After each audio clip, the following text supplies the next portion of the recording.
चलिए अब देखते हैं प्रश्नावली 3 पर चलते हैं, है ना। एक्सरसाइज नंबर 3 पर यहाँ पर गुणनखंड करना है, मध्य पद को तोड़कर गुणनखंड किस तरह से करते हैं। बहुत ही सिंपल है, ध्यान से मात्र 2 स्टेप अगर फॉलो करेंगे तो बहुत ही जल्दी ये सवाल जो है आपका बनेगा।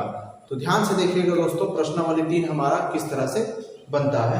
तो चलिए देखते हैं। इसके लिए सबसे पहले फर्स्ट प्रश्न को मध्य पद को तोड़कर इसमें गुणनखंड हमें करना है। तो ध्यान से देखिए, यहाँ पर इसका मध्य पद क्या है 3x, ठीक है, -3x है इसका मध्य पद। तो आपको मात्र 2 स्टेप बस करना है, ठीक है। कौन कौन सा 2 स्टेप देखिए ध्यान से। यहाँ पर ये जो 3x है उसको 2 भाग में तोड़ना है। और कैसे तोड़ना है तो देखिए, पहला आप इस मध्य पद को ऐसे तोड़िए कि देखिए पहला पद a b c 3 पद है यहाँ पर। तो a और c दोनों का गुना कितना हो रहा है 1 और 4, दोनों का गुना कितना हो रहा है 4।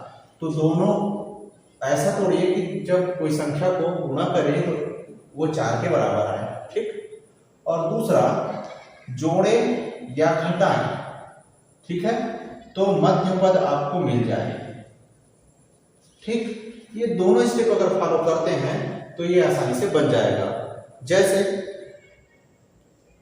आसानी से बन जाएगा, जैसे देखिए यहां पर कैसे x का पावर 2 और ये -4, ये पहला और अंतिम पद को हम सेम रखते हैं, तोड़ना हमें मध्य पद को है। तो कैसे करें देखिए, यहां पर -3x है तो हम इसको ऐसा लिख सकते हैं, ये माइनस का माइनस लगा दिए, और ये 4 -1x ये लिख सकते हैं। क्या क्यों लिख सकते हैं? क्योंकि यहाँ पर 4 और 1 का गुणा कर रहे हैं, मान लो, है ना, गुणा कर रहे हैं तो हमें क्या मिल रहा है 4 मिल रहा है, a और c का गुणा 4। और इसको जोड़े या घटा रहे हैं, यानी कि 4 में 1 को माइनस कर रहे हैं तो हमें 3 तो मिल रहा है, और x के साथ इसको गुणा किए तो ये ऐसा टूटेगा। इसी बस को ध्यान में रखिए, फिर ये आसानी से हल हो गया, समझिए। तो यहाँ पर देख लीजिए, x का पावर 2 माइनस 4 का मल्टीप्लाई x से 4x हो गया, और यहाँ पर माइनस और माइनस का क्या हो जाएगा +1x, ठीक है, और -4 का 4, ठीक। अब यहाँ पर इसको 2 भाग में बांट दीजिए, पहला भाग दूसरा भाग। अब इन दोनों भाग में, पहले भाग में क्या उभयनिष्ठ है देख लीजिए, इसमें और इसमें क्या उभयनिष्ठ है, उभयनिष्ठ निकाल दिए, ठीक है। तो क्या उभयनिष्ठ है देखिए, इन दोनों में x उभयनिष्ठ है, तो x बाहर निकल गया। इसके बाद देखिए यहां पर क्या बचा x, और यहां पर माइनस का माइनस, यहां पर क्या बचा 4, ठीक। उसके बाद ये 1, ये इसका हल हो गया। अब इसके बाद देखिए प्लस का प्लस हो जाएंगे। इन दोनों में क्या उभयनिष्ठ है तो आप स्पष्ट देख सकते हैं, इसमें भी 1 है, इसमें भी 1 है, तो 1, और यहाँ पर x 1 तो निकल गया, x बचा, माइनस ये माइनस का माइनस, और ये क्या हो जाएगा 4, ठीक। तो ये आपको मिल गया।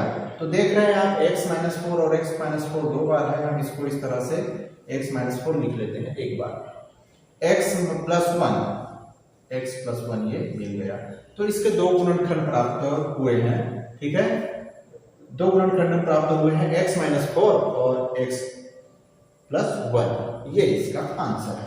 बहुत ही सिंपल है।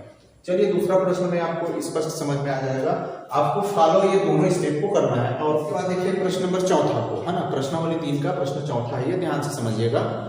यहाँ पर x का पावर 2 और ये 15, ये सेम टू सेम रखना है, मैं बोला था, ठीक।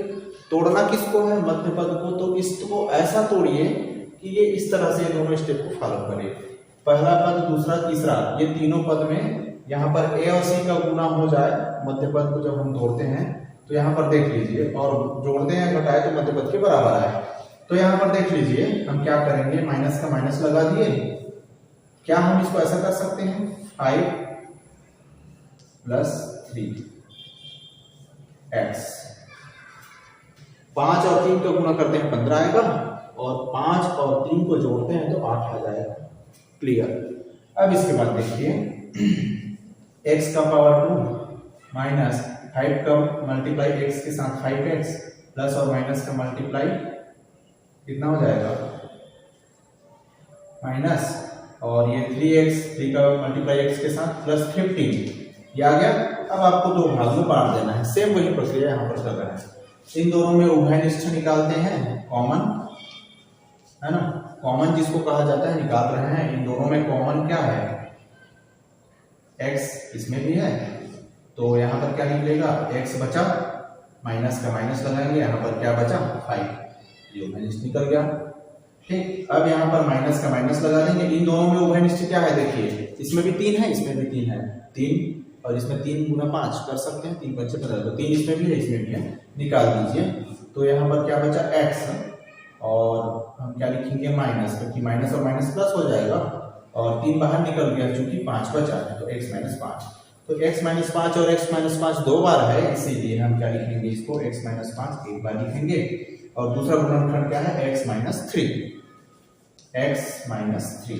तो ये इसका आंसर है। तो आशा करता हूं कि ये दोनों समझ में आया होगा, गुणनखंड इस तरह से बनता है। तो प्रश्नावली 3 इस तरह से है।